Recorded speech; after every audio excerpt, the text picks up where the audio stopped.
All right, I want to welcome everybody in to the Fifth Dimension podcast for this solo episode with me, Evan McDermott. Look at for this podcast, I really want to trace the mythic arc of becoming, stepping into authenticity, stepping into who we are. And I'm going to do that through the lens of poetry. Obviously, I'm a poet. I got seasons of becoming being released here within the next month or so. It is off for publication, so we're going to have a little bit of poetry reading. It's poetry time, ladies and gentlemen. Throughout this podcast, and use the lens of creative expression and poetry to trace this art. I'm not going to make it all to my own individual experience, but we're going to look at how my individual experience shapes this arc, as well as connecting it to the collective arc and journey that we find ourselves on, and ultimately what these universal themes that I'm outlining, how it applies to all of us, and how we can all step into the process of becoming. What does that mean? We're going to talk about what that means throughout this podcast, and I have a couple poems that I think demonstrate that concept well. But before we jump in, be sure to subscribe, whatever platform you're on, Apple Podcasts, Spotify, YouTube. I appreciate y'all being here. We're past episode 300 now. Podcasts keep rolling in. Feel very creatively inspired. Special thank you to anybody who did submit poetry for Seasons of Becoming and everybody who has read it. I mean, that I've given you advanced copy. My brother Tony, my mom, I guess, send it to her. Um, Everybody who's reading it, appreciate y'all. It should be released within the next month or so. I will drop the release date as soon as I know myself. Get that published and out there. Like I said, I appreciate y'all tuning in. And if you do want to work one-on-one with me, the opportunity to do so is in the episode show notes below for spiritual consultations and really looking at our own process of becoming and remembering who we are. Ultimately, that's what when I get down to the root of what I do and why I podcast, why I write poetry, why I share what I do, I'm in the process of remembering who I am, and I'm starting to get there. There's always more to uncover as you go inward, but I'm here to help guide you inward to look at yourself, to self reflect, to take more accountability, and ultimately go on your own path, trace your own arc of becoming. Because we all have a unique journey, but there are universal themes and concepts and archetypes that we can look at, hone in on, share together, and ultimately look at each other's journeys, and then therefore help find meaning in our own. It's really, I think, the reason behind any good myth, behind any good story, why we can look at a biography, a memoir, and really relate and resonate. Um, So there is a universal theme to this spiritual journey, and that's what we're really tracing here in this episode. Um, so I want to start, man, just a little self-reflection in a sense, because with this poetry book, Seasons of Becoming, and I look at the process of it, man. It's interesting because as I've been preparing this episode, I didn't know exactly how I want to go into it. I think it's still going to be pretty free flowing in the sense where I got structure about where it goes. It goes. That seems to be how the podcast always ends up, anyways. But as I'm looking at even some of the earlier sections in the book and looking at some of the old poetry and poems on my share, I'm like, man, like there's some deep shit in there. Like this is not all. So this has not been an easy journey. It's not an easy journey. Life is not easy. If it were, we'd all be coasting. We'd all be like living in Kumbaya land. You know what I mean? Like all the time, peaceful, bliss, harmony. We gotta go through the freaking fires in order to remember who we are and reach this process of self-actualization. And I think the process of individuation is meant to be like that. It's not meant to be easy. So as we reflect on this, um, even now, I'm in a space where I've done a lot of inner work and I'm really at a space of gratitude for myself and who I am and have a tremendous amount of feelings of self-love and pride. There's a level of like reflection I've had to where I can look back and feel like, man, I'm proud of myself for like getting through some of the shit that I've had to go through. 'Cause it hasn't been easy. And I think we need to do that for ourselves sometimes. We're not always going to have that external validation to where, hey, good job. You made it. And we will once in a while, don't get me wrong. It's always good to get that. And I think as long as you have people in your lives who can give that to you, they will, as long as you're open and you're vulnerable and you're sharing what's happening and you're putting in the work, you'll get that validation. But we got to do it for ourselves first. We got to be the first one to pat ourselves on the back and one decide to make a change. I don't want to live like this anymore. I don't want to be hurt no more. I don't want to define myself anymore. Because I even look at a lot of my own life and a lot of the fires I've had to put out and a lot of the fires I've had to walk through. I started them myself. I did it to myself. Like, what was I doing? Why did I do that? I don't know. Because I didn't know any better, to be perfectly honest with you. Because I didn't know any better. Father, forgive him, for he knows not what he do. Um, and I think there's a level of self-forgiveness that has to take place sometimes.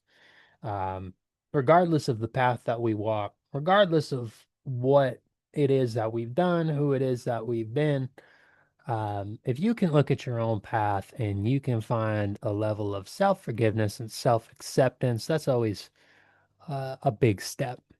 So I can look at myself, and I've made many mistakes. I've had a lot of shit done that, like, damn, why'd y'all do that to me? Like, not entirely my own fault necessarily. And I've been wronged many times, and I will be wronged many times. It's just the nature of the beast, uh, But at the end of the day, we gotta choose how we respond when others wrong us, or when we start our own fires, and we gotta inevitably deal with the karmic response of that. You know, there ain't no free lunch in this world.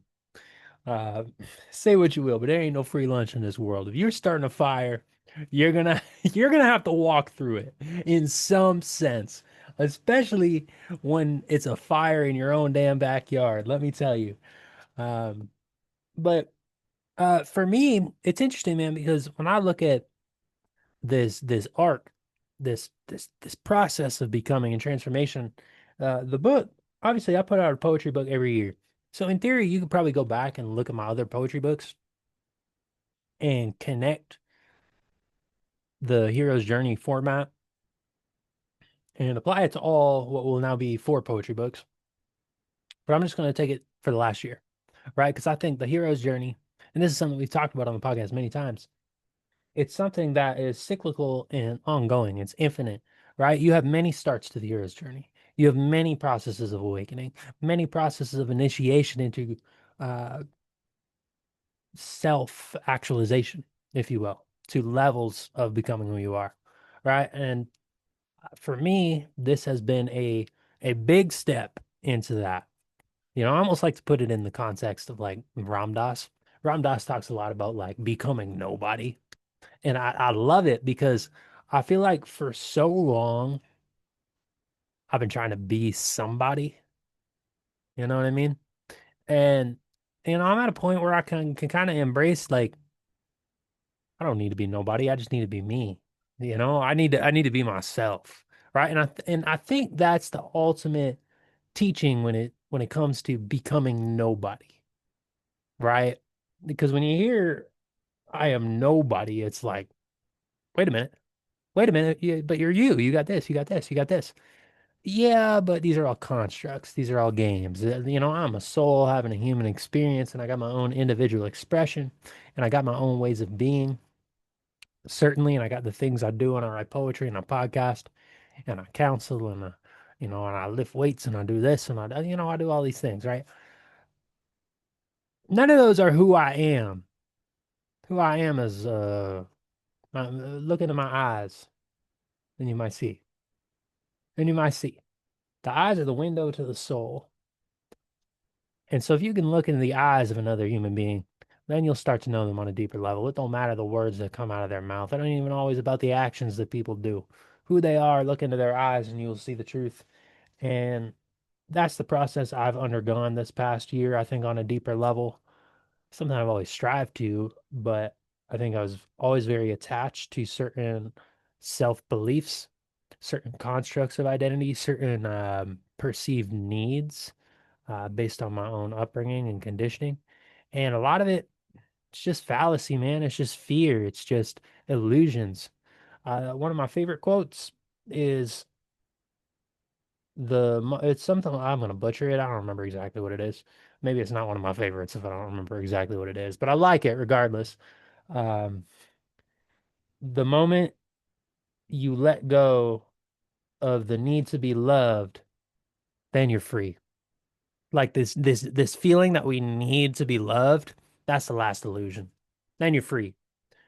I am love. I don't need external anything to know that in my heart I'm a being of love and that there's a tremendous amount of love within me already that I can feel and tap into and witness. If I could, like if I see it out here and I've noticed it in experiences and I've felt it in experiences, well, of course it's already within me because that's the center of all my experience is in my own heart, right? So I don't need it out here. I mean, don't get me wrong. We need people to love and to share with and to have community and harmony. But at the end of the day, all you got is your own heart. It's enough, man. It's enough. I'm telling you. And that's a hard truth. That's a hard pill to swallow. But what else do you really need?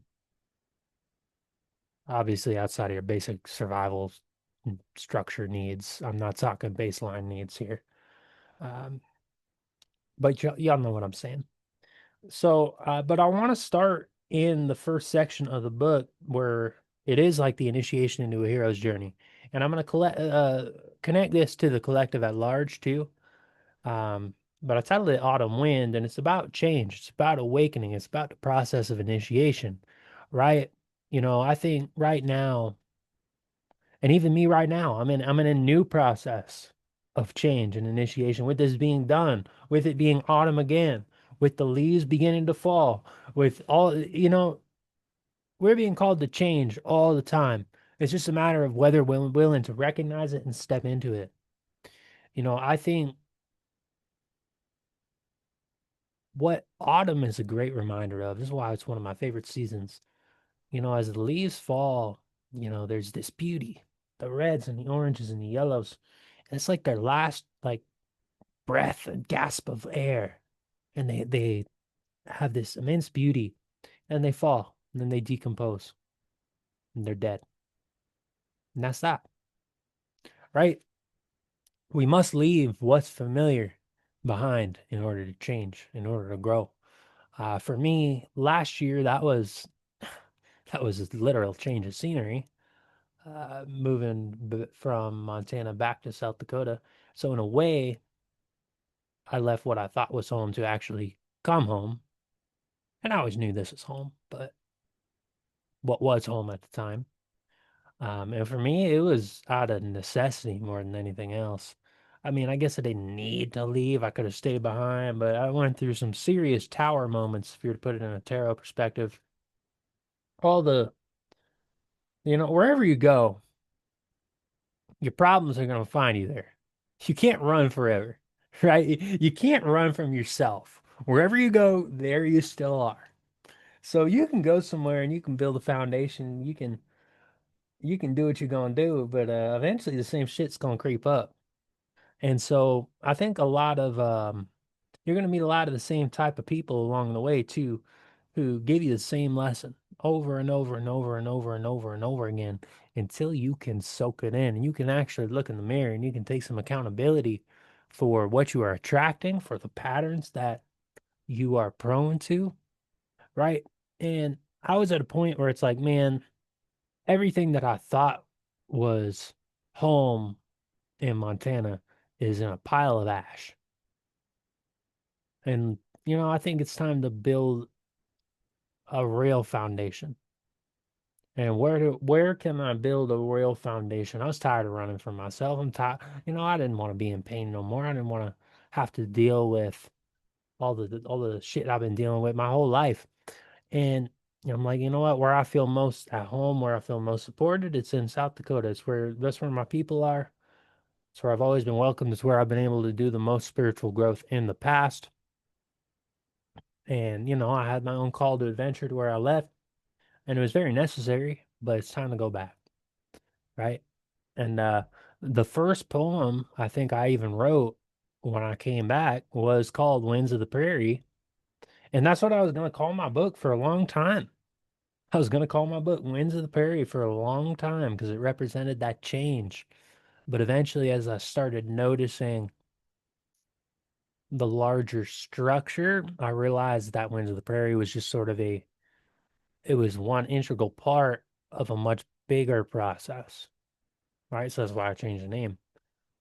And that change happened fairly recently. It was in the last couple months, like probably a month and a half, 2 months ago. I changed the name officially to Seasons of Becoming once I really started noticing this bigger pattern as I was putting the book and the final finishing touches.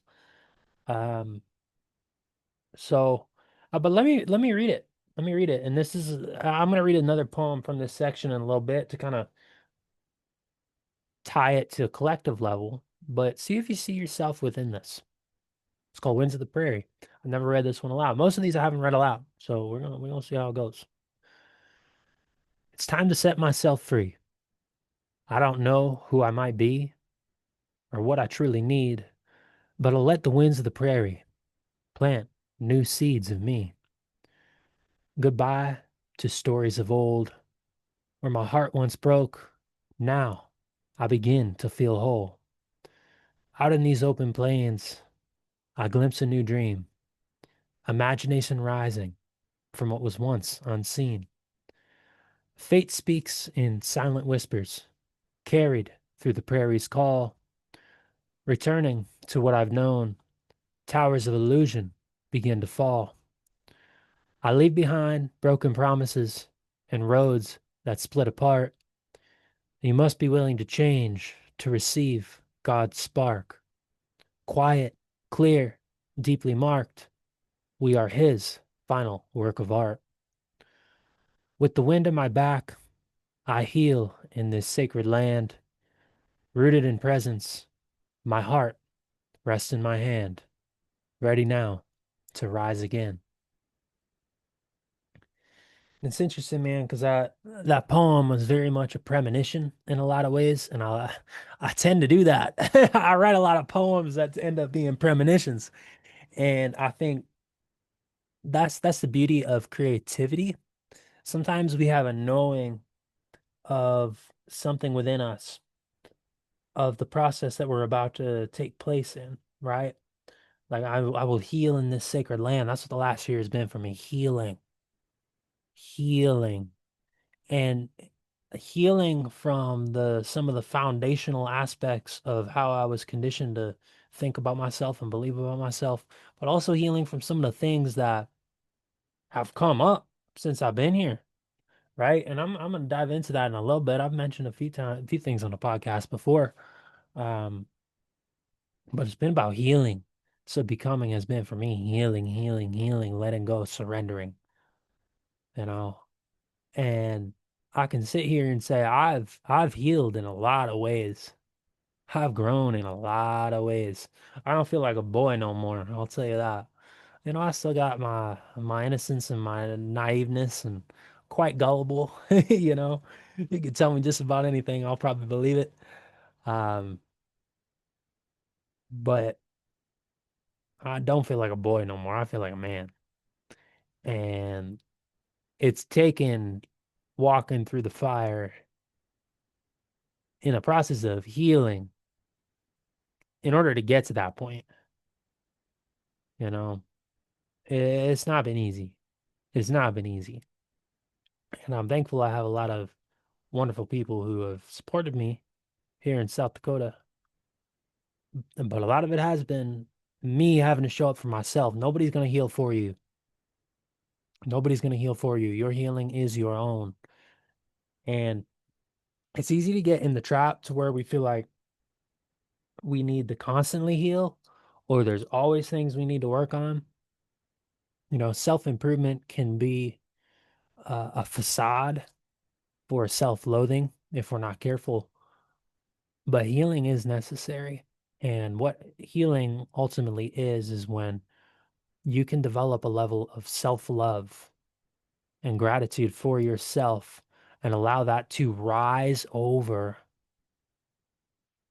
and overtake the feelings of self-doubt and self-pity and the feeling as if we are a victim to life and our circumstances. And there's a time and place to be a victim. It is an archetype. It is a part of the human experience. We are all wronged at some point or another. We're all beaten down mercilessly by life at some point or another. There is a time to cry. There is a time to grieve. There's a time to embrace the sorrow. It's part of the healing.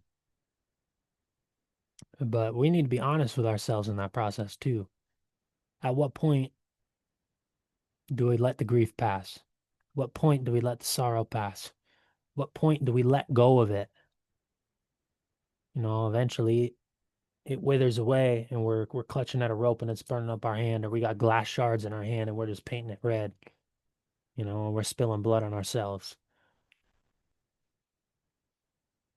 We got to want to be better. That's the point of healing. And it's easy to take healing as an identity to continue the self-loathing and the pity. And it takes looking in the mirror. It takes looking in the mirror. Like I said, it's not an easy thing to do, but it's the call to change. It's what the hero journey is all about. And I think what does this world need more than anything? It's healing. So somebody to take our hand and look us in the eye and say it'll be all right. And we don't always have that. We don't always have that. I haven't had that when I've needed it most at times. I have, in many points, I have.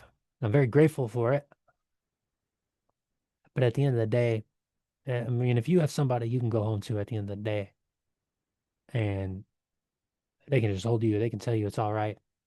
You're the richest motherfucker in the world, let me tell you. 'Cause there's a lot of people who don't have that.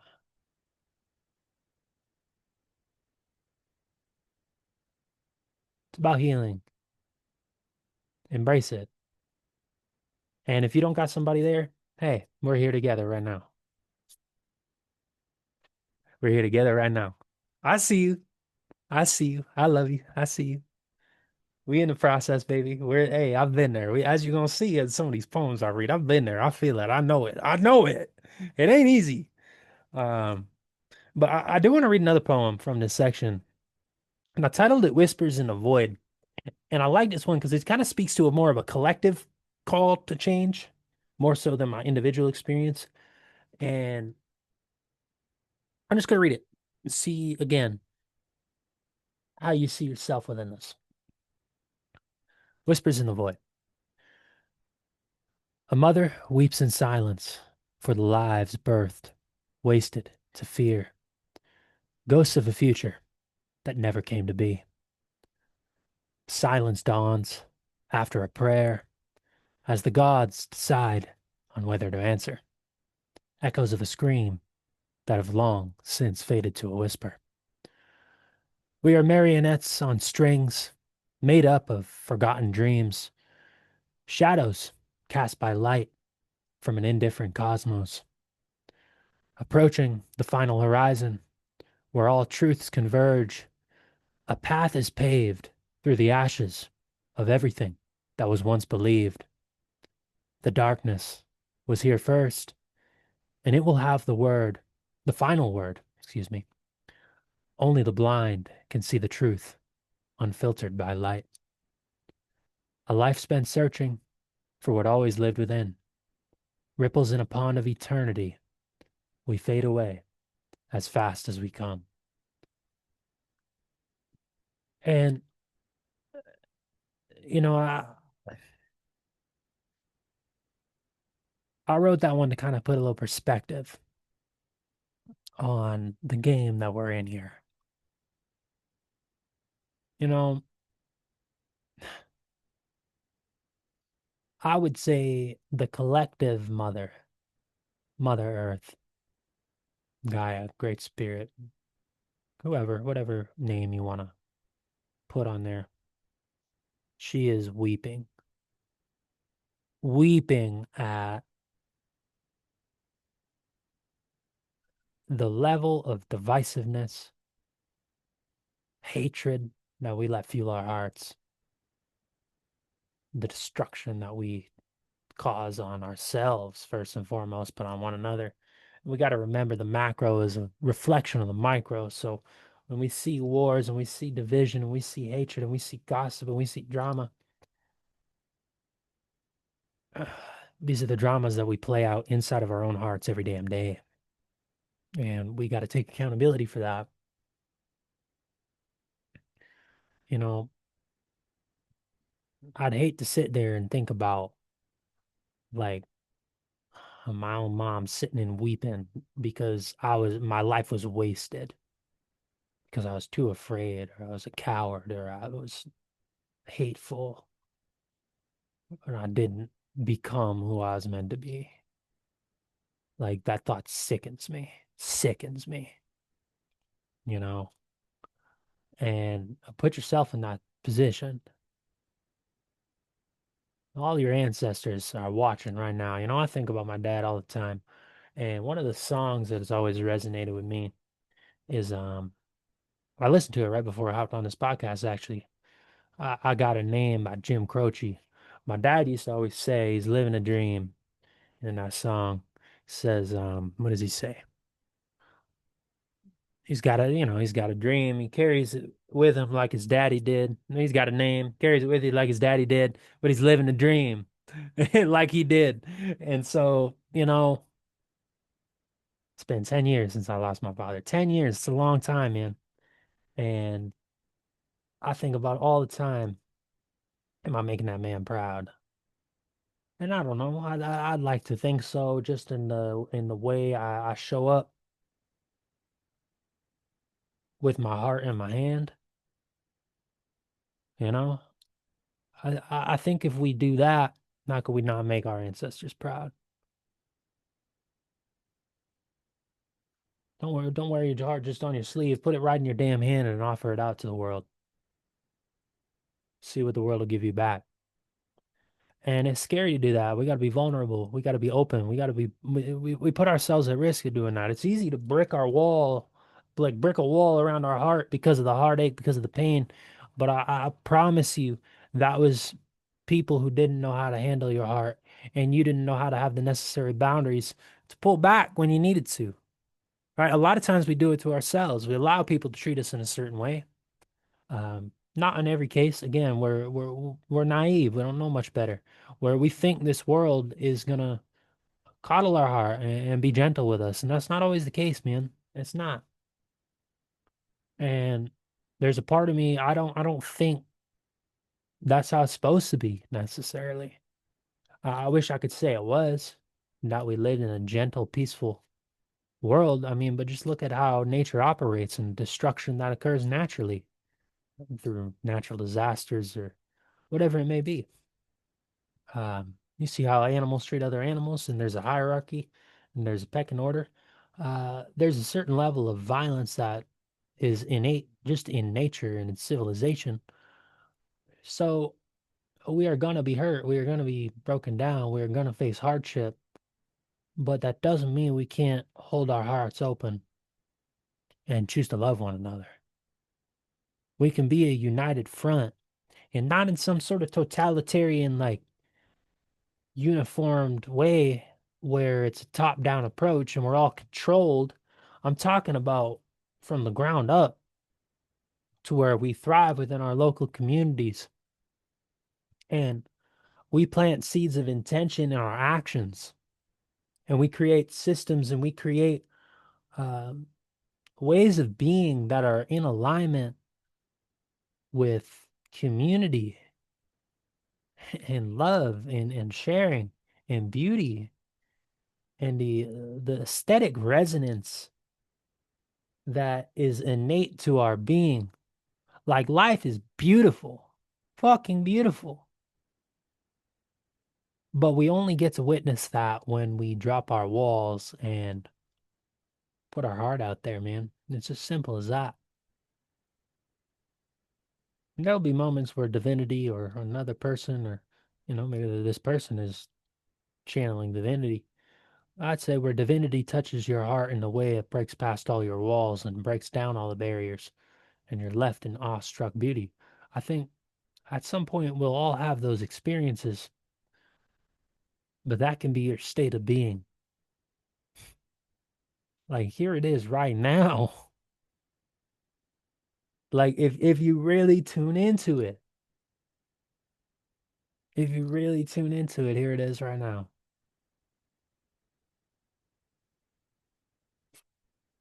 What more do we need? Right? So again, think think of the ways in which you might be wasting your own life to fear. How do you need to be accountable? This game is quick. I'm about to be 30 years old, man. I'm still a young gun, I guess, but it's going by quick. It's going by quick, I'll tell you. Before you know it, I'll be sitting here doing a podcast. I'll be on my 60th poetry book. You know what I mean? Like, it's just how it goes. So we fade away as fast as we come. I mean, you never know when this experience is gonna end. You really want to go out without putting your heart in your hand and saying you went all out. Like a fool I am, I'll always be. I got a dream and I'm gonna live it, baby. R.I.P. Jim Croce. Man was a legend. Um, but when you choose to show up and you take this healing path, this is kind of where the book for me goes into, I started with autumn wind, we move into winter ashes. It goes into that dark winter and looking at some of the previous ashes of foundations, right? And I got a poem I'm going to share with y'all. I called it Picking Up Pieces. And I really like this one. It's kind of, I realize I mentioned autumn in it, so it's almost like an autumn poem, but I put it in the winter section, so it's kind of weird. Um, it's like autumn into winter type of deal. Anyways, but it's about when the tower has crumbled and all you're left is the pieces sitting there on the ground, like you got to pick yourself up, man. You got to. And you got to embrace, again, you got to embrace the grief. You got to embrace the pain. There's no running from it. There's no running from it. And I'm sitting here and it even as I reflect on some of these things and as I was reflecting before this podcast about some of the things I've had to experience and go through to uh, in this journey, like some of it's still painful when you think about it and you really dive into it, but you can get to a point where the pain is not who you are and it's not who you are. And it's just an experience and you can learn from it and you can grow from it and you can still cry and you can still grieve and you can still mourn and you can still express from it, but it's not who you are. It's not who you are. And so often it's really a shame that in this life we have no support for people who go through traumatic experiences, especially people at a young age. Man, I work with kids like this all the time at a young age, and their identity becomes what's happened to them. And it's about picking up the pieces from there and remembering that's not all who I am. There's a lot more to me than this. And I'm going to take what I learned and I'm going to take my experience and I'm going to wear the scar like a badge of honor. I'm going to have it right on my sleeve, but I'm going to keep going. and I'm gonna be me unapologetically, right? So let's read some more poetry, shall we? Man, I just love poetry. I just love poetry.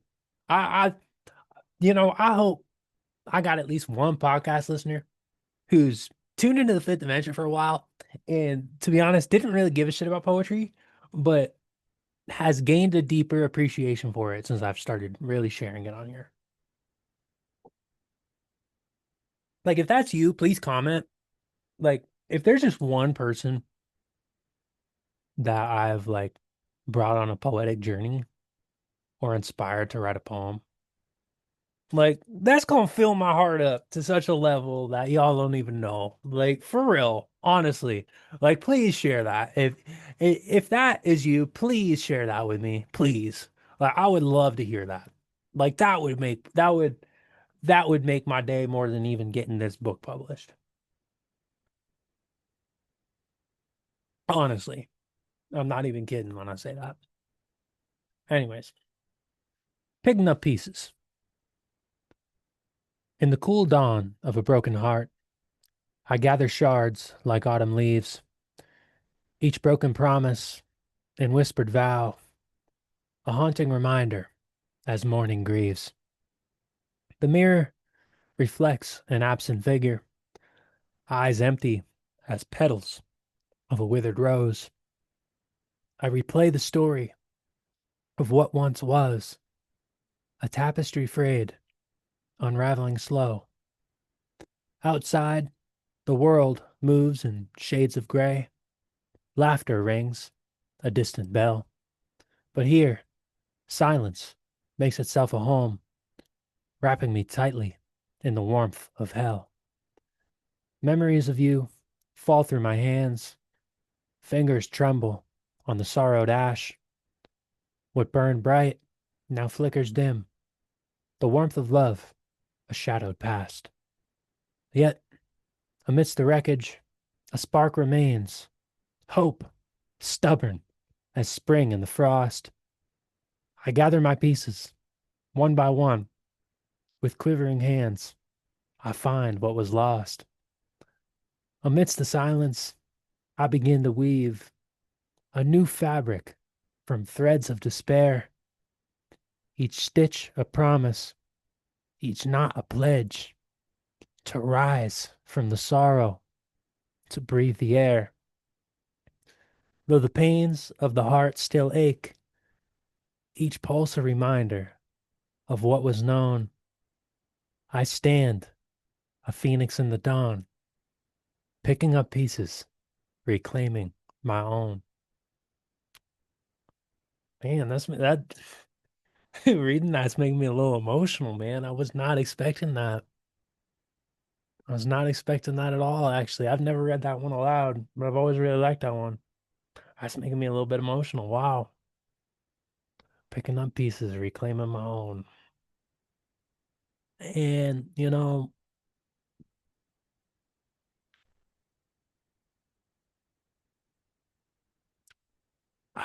I think that one for me hits like it does because again it was more of a premonition than anything. Like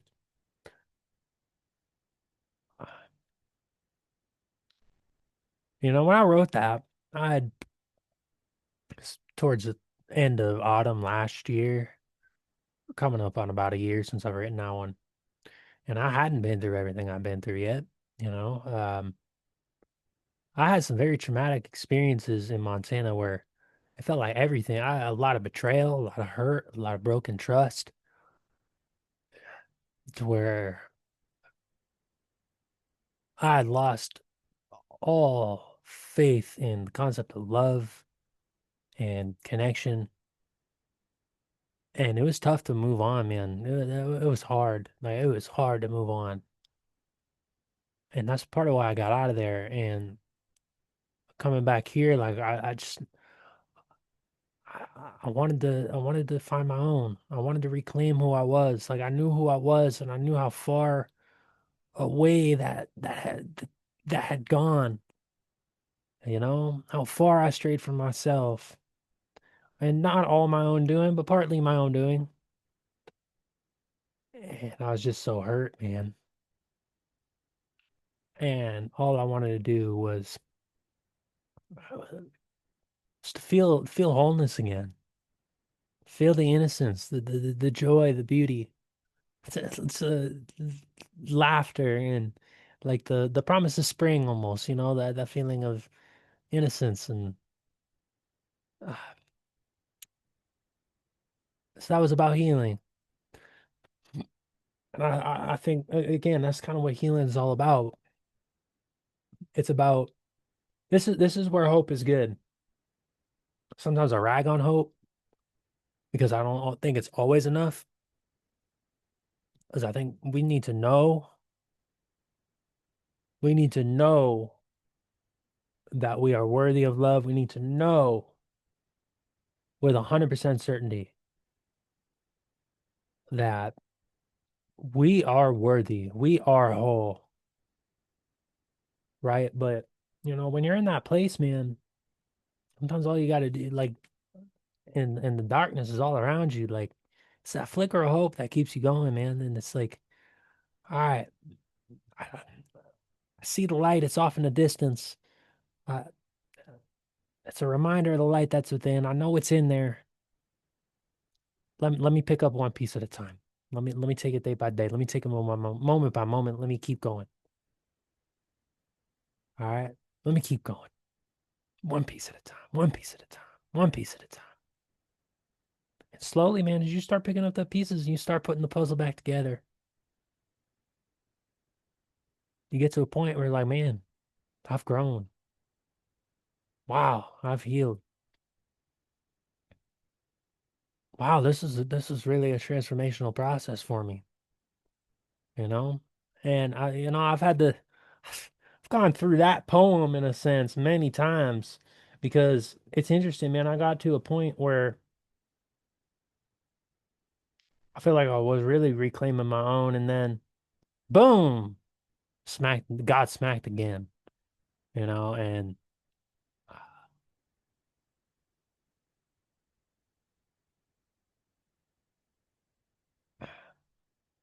it's even still tough to reflect on because it's again, I'm in a space now where I feel very grateful for my journey and my experiences, but it's still hard to when you have somebody that you love and you care about and they've hurt you in the past, but you still love them. You don't care, you know? When you love somebody enough, it don't matter how much they hurt you, that love is still gonna be there, right? And that don't mean you gotta be with them or don't mean you gotta really have them in your life and but part of the what was necessary for my own healing journey was creating separation and distance. And because of that, one of the people I loved and cared about the most, I wasn't there for them when they needed me. And they called and they needed me, I wasn't there. And then they killed themselves. And they left that suicide note right in my voicemail.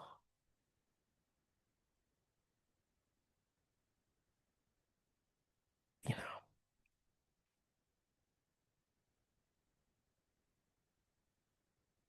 like that's hard. Like there's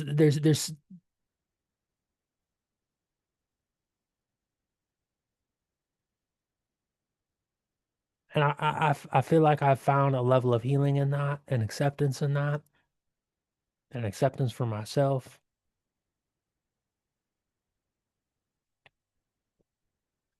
Pains like that don't just go away. And that's what we got to remember on the healing path. That's what we got to remember. It's all right.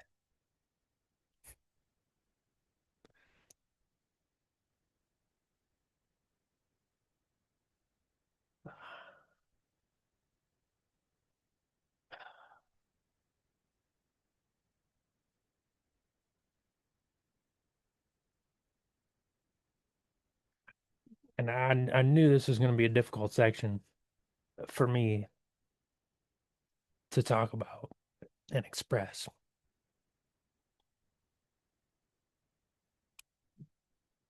because of that. And, I feel like I don't really want to read the poem, but I feel like I have to, in a sense, you know, I put it up on Instagram right after she ended up killing herself. I titled it Moonlight. And I mean, and it's one of those things where the healing has come through just acceptance, because what can you do in something like that? I haven't been back to Montana. I don't, when I go back, it'll be an emotional trip. It'll feel like a graveyard, you know, of all the memories and the experiences and what's not there anymore, who's not there anymore, you know? I think that's why I haven't gone back. And I've been invited out a few times, and uh, I think now, maybe in the last month, is I'm probably for the first time in the space where I would be able to go back. And I intend to at some point.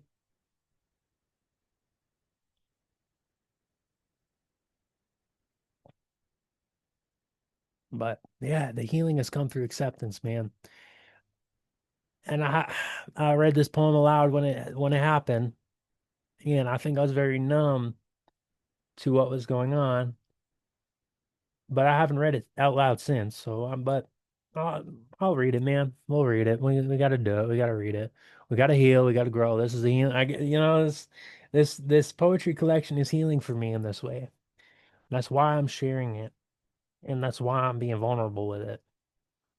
And I guess that's why I'm even doing this podcast.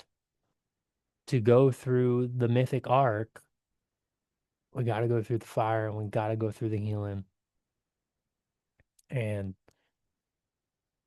again, this is not all meant to be Evan's personal diary in a sense, Evan's individual healing, but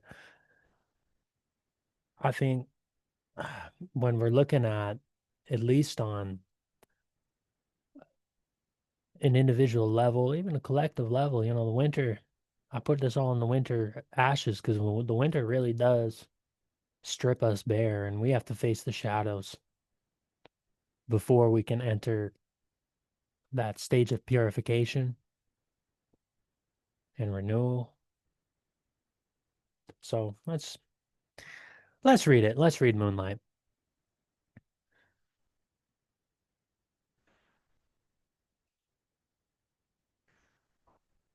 I said I would remember you when the moonlight touched my skin, not in sorrow, but in silence, the kind that holds everything sacred. Always present, you have left your voice in the wind, in the space between verses, in the shadows that stretch like open arms across my chest at night. You were laughter, laced with longing, a constellation I could never quite name, the secret song inside my ribs that only played when you looked at me. Now you are moonlight,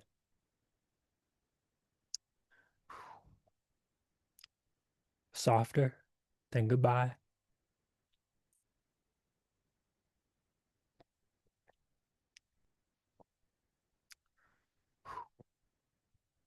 brighter than memory, constant as breath.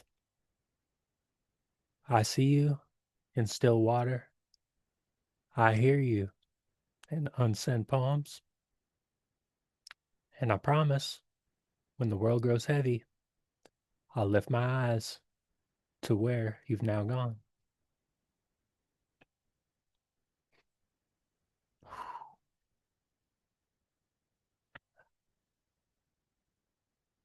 And no, you're not gone at all.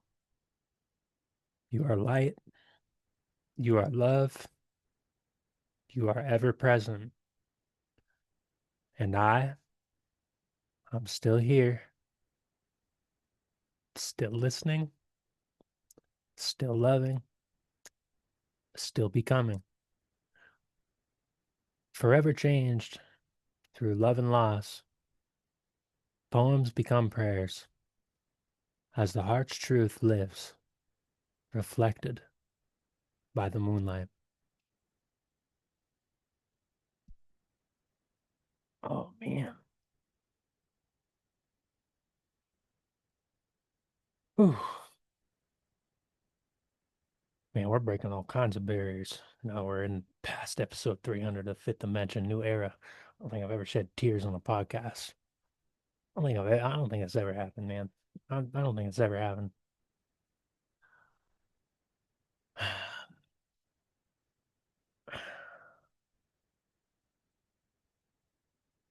The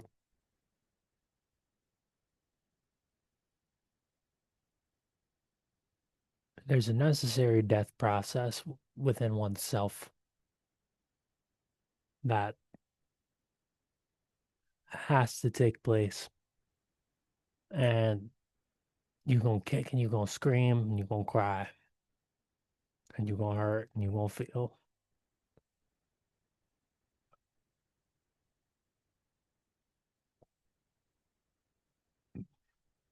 But it's gonna make you who you are when you can show up with greater resolve and greater resilience. When you can look back at the end of the day and say, shit, man, I made it through that.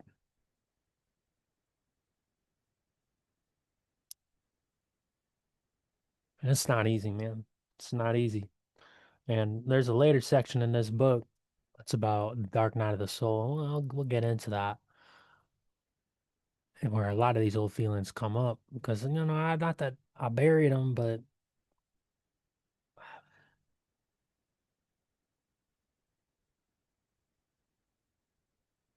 it's like they come back again to test you. Say, have you really moved on? Are you good? Are you really ready to step into who you are? And you really gotta. There's an initial level of grief, often an initial level of heartache, an initial level of healing.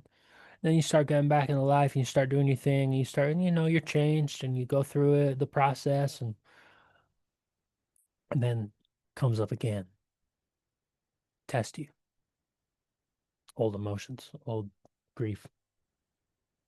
And when it comes up again, what do? You got to sit with it. Got to be present with it, but you can't define yourself by it. And that's, I think, where we get caught oftentimes. It's like we might get through certain stages of grief and certain stages of healing, but then when the old feelings come roaring back, we define ourselves by it again. We'll stab our own hearts again, again and again and again and again. We don't need to do that. We don't need to do that. But from ashes of the past, um, there was definitely a sense of renewal that comes from that. From darkness comes dawn. And then, the next section was all about renewal. It's like the hero rises with new gifts, new ideas, new ways of being, stepping into almost an initial transformation in a lot of ways. You still kind of got that childlike innocence in a way. You haven't been through all the trials and the tribulations. You haven't been through that dark night of the soul necessarily. Maybe you have. I mean, from shit. If we're talking like my grand arc, I mean, maybe that was Dark Night of the Soul in a lot of ways. Um, but at least if we're putting in the context of the past year, like those are some initial, like in the belly of the beast moments. And you kind of resurrect. You take on this like lover approach where life is the beloved. After the surrender, life begins again and it begins anew. It's not a return to what was necessarily, but a blossoming into what might be possible and what's to come. And some of the pain of the past still lingers, but you're getting these new feelings of renewal. You're getting this new sense of rejuvenation in a lot of ways, right? And I think that's what it's all about. So I'm gonna read a poem called Becoming. Again, it's kind of premonition in a little bit of a ways, but it's a put it in the spring renewal, and I think it speaks to this renewal process. Who I'm becoming, once felt only in glimpses, a taste of divinity that nourished the soul through the darkest hours. More than a feeling, it's an embodiment to stand tall when my legs tremble, to speak truth when my voice quivers, to have faith and love, for it lives in my heart. In the mirror, I vow, not just to myself, but to all who walk beside me, to shine with the sun's light and set the spirit free. Becoming, once the cries of a boy, now the conviction of a man. Who does that make me? I won't fully understand until I live it. No, no, for me, that's kind of what it was all about. All right, I want to live it now. I want to go out. I want to be me. I want to try it. I want to show up for myself, right? And as you'll see, certain temptations to fall back into certain old patterns, and it's like you go through the lessons and the heartaches and the pains. Life almost circles back, and it's gonna put you through the same tests, right? To see, all right, did you really grow? Did you really learn? And for me,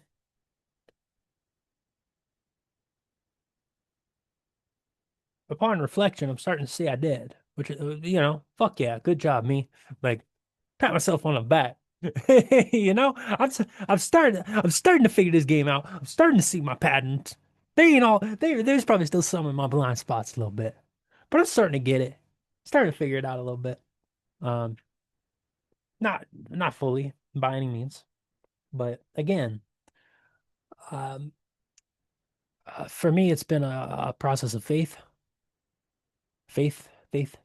Not and again, not hope. I'm talking faith, and this is something I talked about with. I'd encourage people to go back, listen to my chat with Lars Stevenson, friend of mine.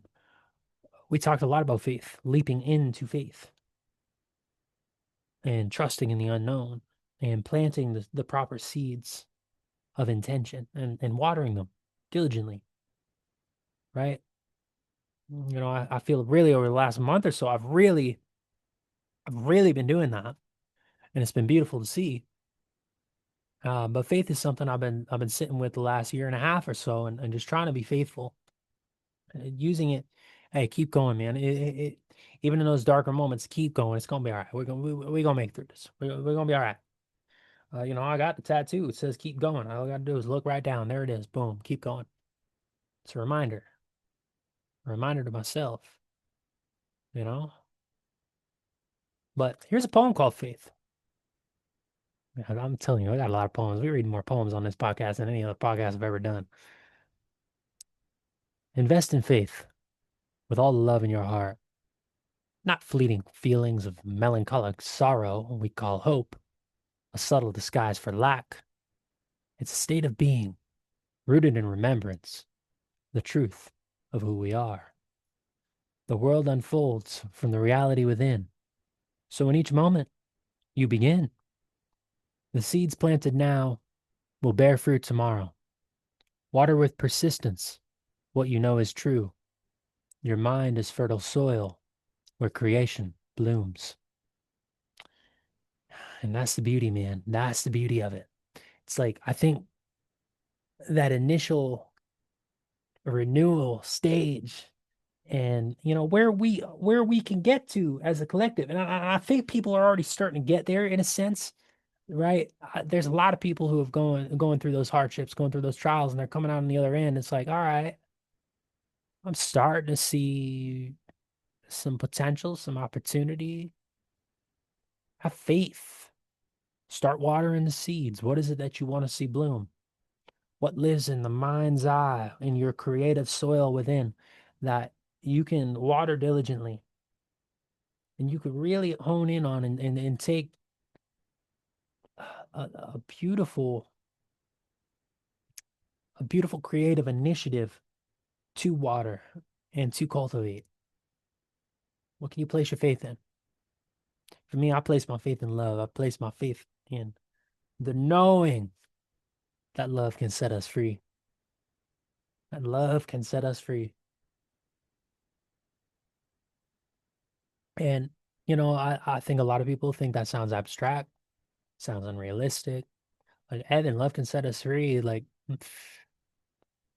man, this world what it needs is a little dose of love. That's the only medicine that's going to get us through the hard times. Only medicine that's ever worked for me is love.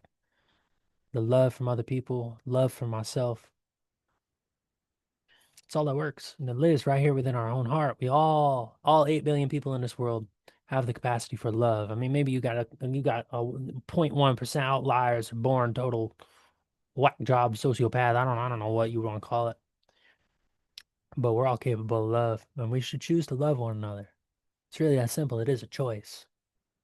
We should choose to love one another because you never know what someone's going through, man. It's not a difficult choice to be kind, to smile at people on the street, to let life be the beloved,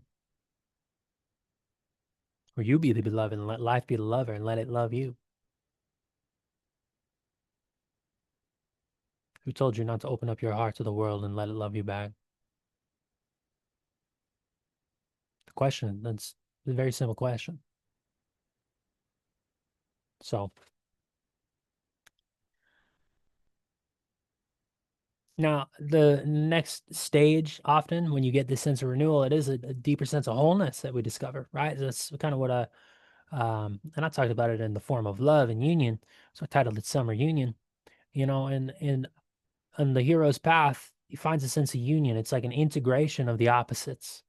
It's like a taste of that grail, a taste of that elixir, a taste of that wholeness, that unity. Oh, give it to me, give it to me. Right? It's the beauty. It's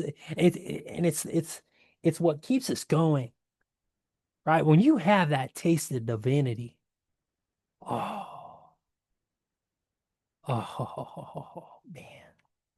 When God comes in and touches your heart in a way and lights up your world and something that can't be confined in the constructs we're so used to defining everything by, and you just know, and you get that feeling of pure unconditional love within your heart.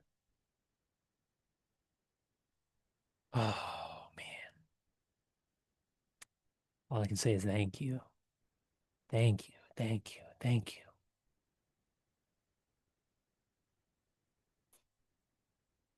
Man, and I'm having more and more of those moments nowadays, and I used to always chase them, right? I used to always chase them, look for them outside myself. I need them, I need them. It's like seeking the peak experiences, but you kind of take a step back and you recognize that all of this is a projection of what's in here, inside the mind, inside the heart.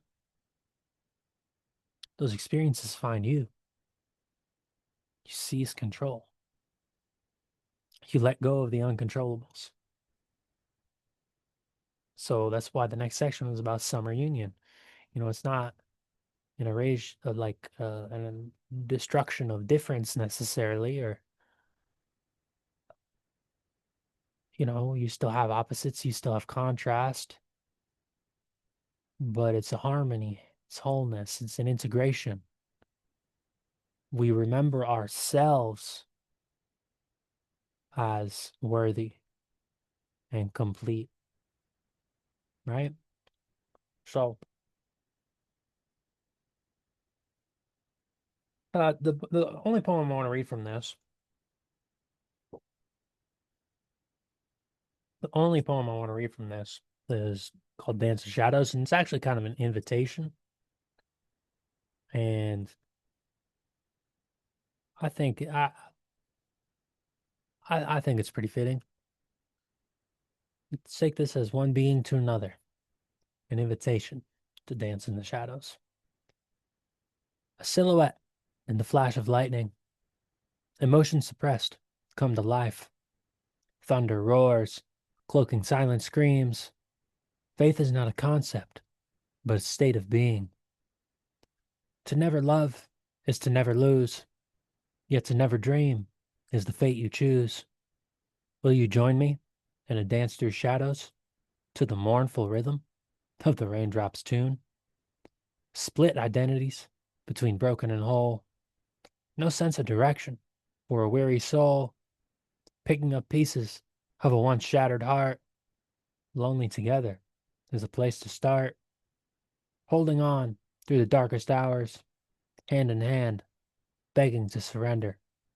Storm clouds break as the moon begins to shine, and eternal truth is reflected in your eyes. That is Dance of Shadows.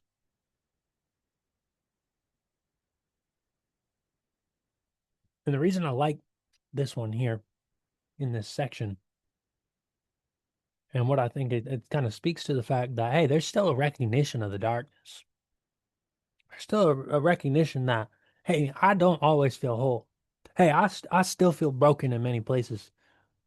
I still feel lonely in many ways, but we can be lonely together.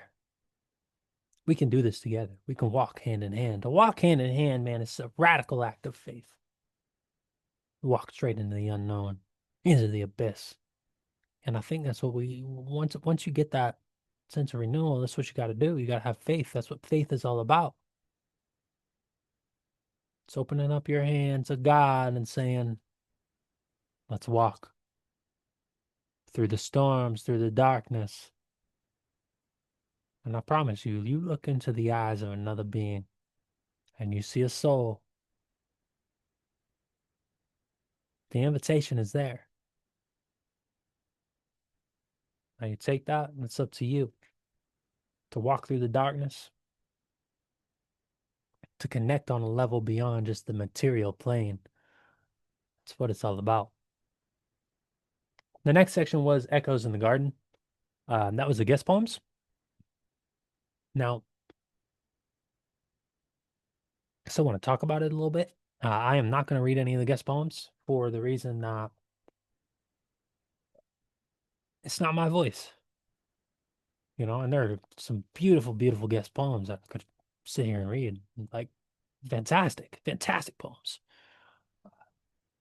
But again, it's not my voice, so it doesn't feel like my place to read it, even though it's my book. I want you guys to, this is a community project. When you buy the book, you can read the guest poems. They fit in beautifully with Mythic Arc, actually. But our voices, I call it echoes in the garden because our voices echo together in the garden. It is community, it is companionship, it is brotherhood. That reminds us that this path is not solitary, it is shared.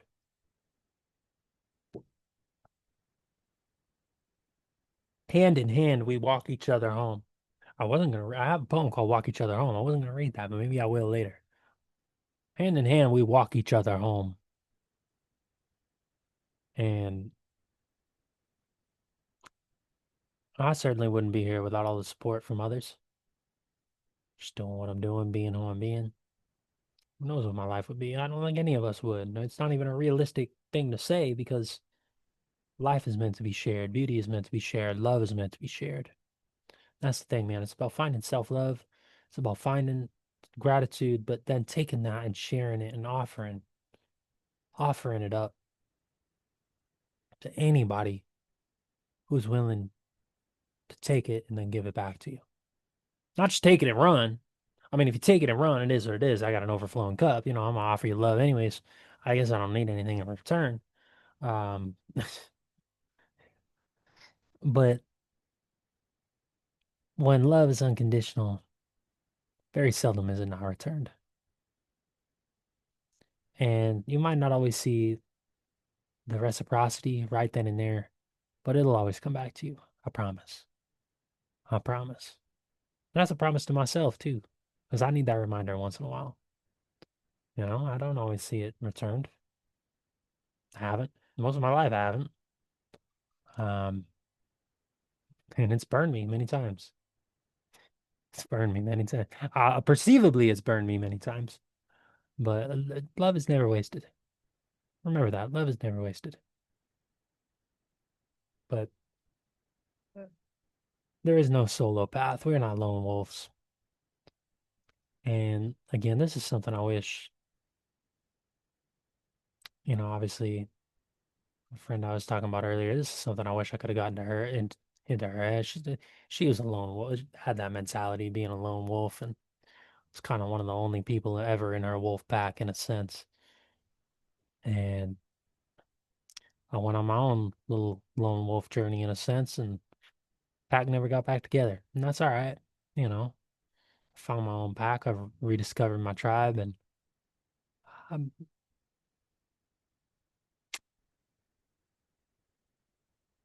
the path of isolation will destroy you. It'll destroy the strongest of men, men and women, because we can only do it for so long before we need people, before we need love, before we need to receive love and feel seen and heard. And if there's anybody you're thinking about that might be going through a tough time or needs to hear that, you tell them. Tell them that you love them. Tell them that you're there for them. You never know how many chances you're going to get to do that. And I learned that the hard way. It's a lesson I hope we don't have to learn, but we end up doing quite often.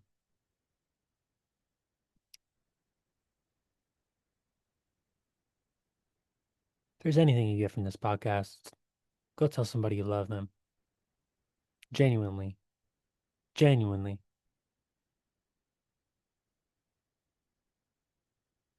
'Cause that's all that really matters.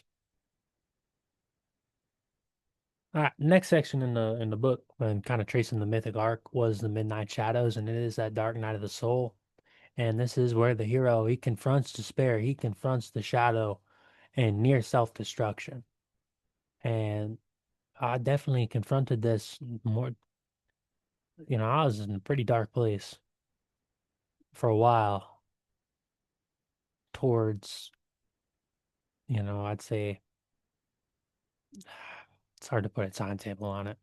I'm not going to put a timetable on it, but it wasn't, it was tough, man. It was like living as a wounded healer in a sense, where it's like, man, I got so much grief, I got so much hurt, I got so much pain living inside of me, and I'm trying to show up and be somebody and help others, and I can't even help myself. This is when the path has the midnight hour, it has the darkness. And, let me read y'all a poem called Rainbow. Let me scroll down to it here. Um, and it's interesting because I actually wrote quite a few poems in this section that speak to the collective dark night of the soul. The Human Zoo is one of them. Eve of Armageddon, White to Red. Those are all sort of more collective stories. I'm not going to share any of them today, because I think it's pretty easy to connect this to where we're at as a collective. But then I can't share every poem from the collection on the podcast. What would be the point of buying the book? You know what I mean? What would be the point? So I just know there's some good collective ones in there. But this is called Rainbow. Glass shards reflect off a man, once blessed, but hiding broken from a world that may never understand. Picking up pieces with nowhere to go, mistakes all my making, weighing heavy on the soul. An open heart floods love with pain, hardening the walls around, numbed emotions that can't be named. Afraid of life, giving away to time, before being given the chance to release the tears trapped in my eyes. Praying for storms on a sunny day. Lightning crashes, but if clouds break, maybe a rainbow will whisper, it's okay. Man, and I remember writing that poem sitting on the beach. Yes, we have beaches here in South Dakota.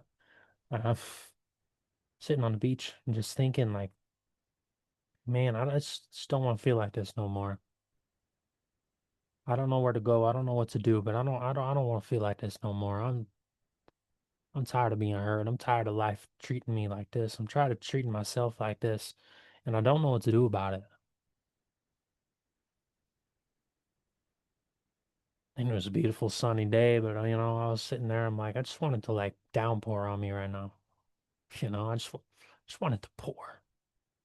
Just wanted to pour. Hey, sure enough, later the next couple of days, we had some beautiful storms. Went out, took some beautiful pictures of the clouds, like a mesmerizing type of storms. I love a good rainstorm. It's very cleansing, very purifying. But I just remember thinking like, I can't show up like this no more. I can't be this person no more. I can't. I know who I am. I've tasted it in glimpses. I've lived it. I've experienced it. I've felt God's presence.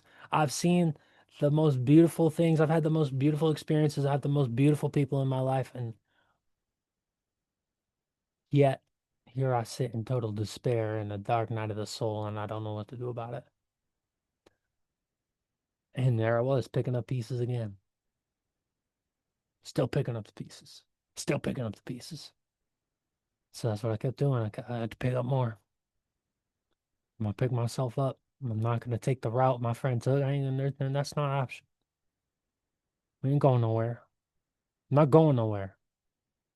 And I think sometimes when people run and they got nowhere left to go, they do the ultimate final act, if you know what I'm saying. And I could never place that pain on another person. Never, never, could never. Um, that's if that's where you're at, man, don't do that. Don't place that pain on another person. You don't even know what you're about to. The ripple effect of that passed through the generations. Taking matters in your own hands in such an extreme. You got to keep going. And I was sitting there. I didn't know.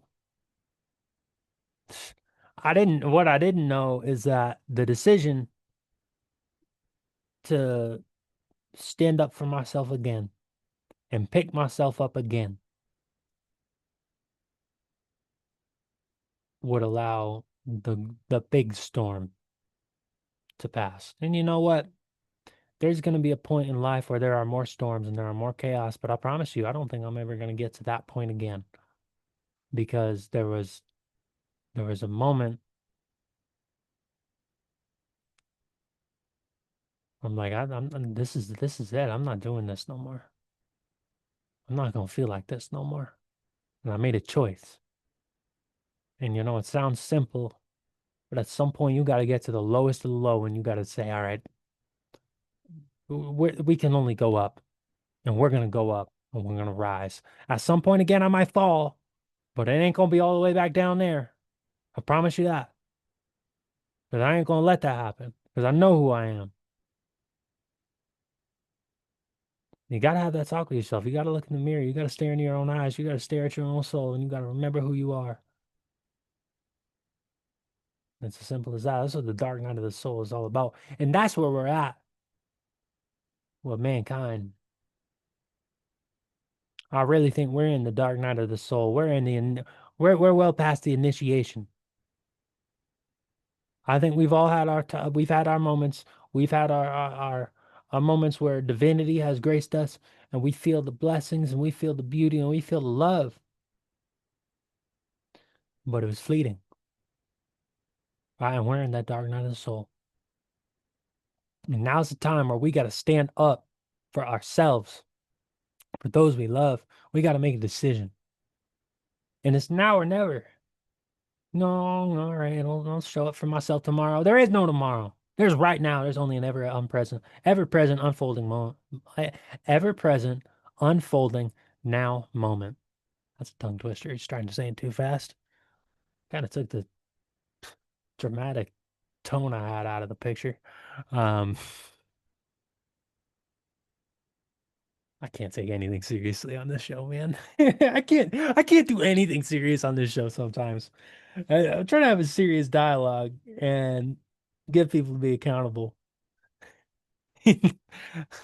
Oh my Lord. But for real, if you're in the dark night of the soul individually, let this be your moment. You don't need my permission, but I'm giving it to you. I see you. Stand up. You can do it. Your legs might quiver a little bit. Your voice might tremble when you speak up. Your heart might feel in danger. But I promise you, you're gonna feel a sense of relief. Let me read let me read The Last Sunflower. It's another poem. Kind of puts a little pretty bow on this section, I think. An autumn breeze in the midnight air. The moon illuminates another written chapter. Songs of a summer where the tender heart grieves. Learning to move on, like leaves of trees. Praying for change, a season to lift the pain. Amidst the reds and yellows is a reminder of innocence. A heart once joyous, not yet hardened by resentments. A childlike wonder lingers, though lost in the lens of perception. Are the broken worthy of finding redemption? While love feels lost, what if we search for it where the mind tends to wander? Is it there we reclaim our power, or do we prevent the wounds from becoming scars in the darkest hour? Picking the last sunflower, we pull at its roots, and soon it'll die. But if we let it be, allowing beauty to survive, it too will follow a natural cycle of life. Answers live within questions, only if we dare to see. The truth will break you down, but first you must bow at the riverbank of reflection. What do you see? Your eyes tell the story of a soul who's forgotten the love within their heart. So have the courage to start again. Take my hand. We don't have to pretend it's been a summer of sunshine, but the self-pity must stay behind. From ashes of the past, like a phoenix, you can rise. Let the autumn breeze speak in a language beyond words. It sings a song, a reminder. Remember who you are. A season of awakening, here now, waiting for you to come home.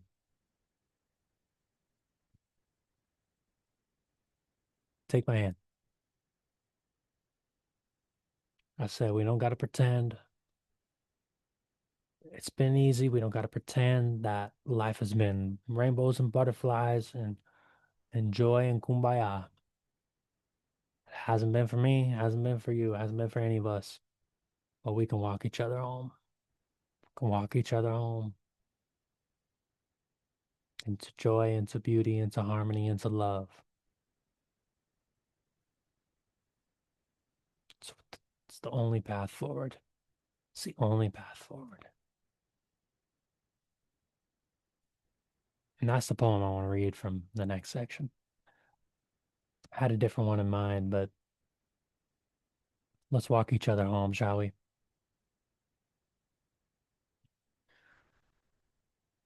Obviously, I wrote it from the perspective of lovers, but it doesn't have to necessarily be that. Walking each other home, holding you closer, energies intertwine, love beyond measure, woven in the divine. Whispers of your name echo in the wind, sparks ignite the heart, flames of courage to begin. Destiny remembered, reunion of two souls, all questions dissolve, as we walk each other home.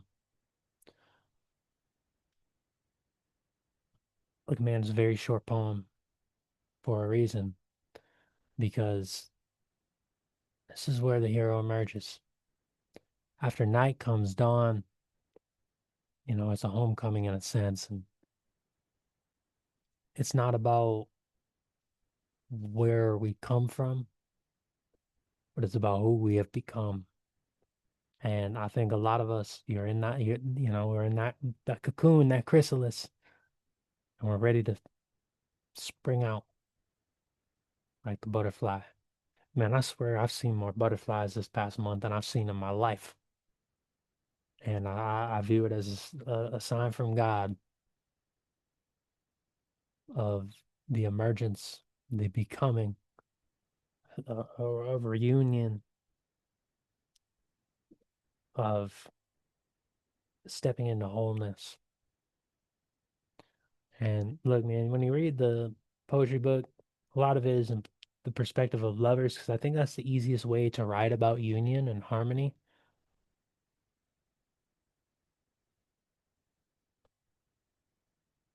But it's between you and God, it's between you and me, it's between you and whoever it may be. We're all walking each other home. And I think our job on this planet is to quiet the mind, open the heart, and offer our hand wherever it may be needed. It's really as simple as that. And how you are able to do that, how you choose to do that, that's unique to you. I can't tell you how to walk your path. If you open your heart, I promise it'll be the right one. And the last section of the book, it's about eternal becoming. The journey never ends. You know, through the fulfillment of the path, there's the beginning of another. And,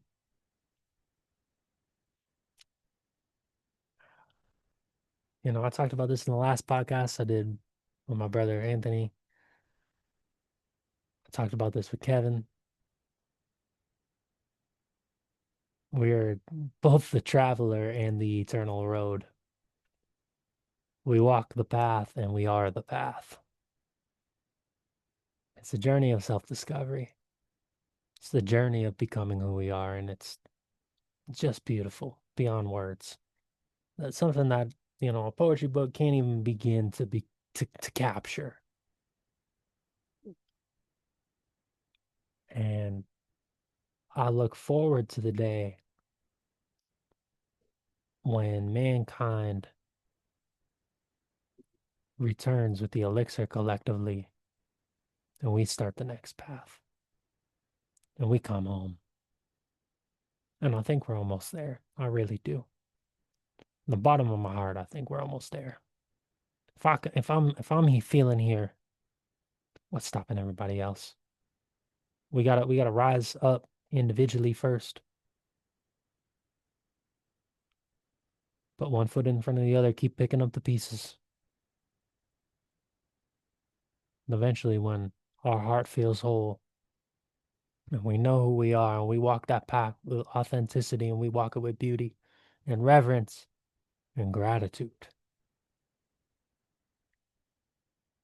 Oh man, what a sweet feeling. Like the amount of love and like just assurance that I feel within my own heart in this moment speaking about this. Oh man. I don't even know if it can begin to translate in what I say and what I'm sharing right now. Let's read another poem about autumn, since we're in autumn. It's called Breath of Autumn. That crisp in the air, right before leaves turn red, yellow, and orange. Their last breath of life before falling to decompose. Cycles of life, seasons change, to die, to be reborn, to move on. Is there a final form to the universal rhythm? No need for answers. Truth rests beyond questions. Inhaling presence, the breath of autumn, a mind empty and heart open. Oh, hallelujah, man.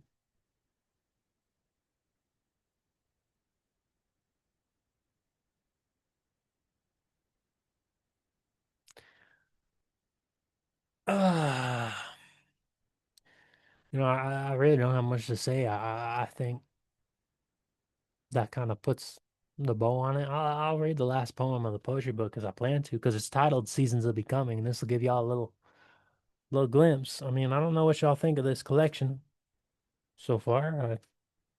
Hopefully it inspires you to write a poem or maybe get the book when it comes out. I don't know, but let's put the finishing touch. Let's read Seasons of Becoming. The heart's fire brought a sense of warmth, despite the wind's chill of a winter night. This tender flame, stoked by divinity, a reminder in the stars, guiding light. Maybe it all had been worth it, as pains of the past brought me here today. Feelings of nostalgia surface. Only the dark nights dawn brighter days. Oh, to again be that boy in the spring, filled with innocence, in which flowers bloom. Yet as seasons change, so do I. The end is near. The heart is born anew.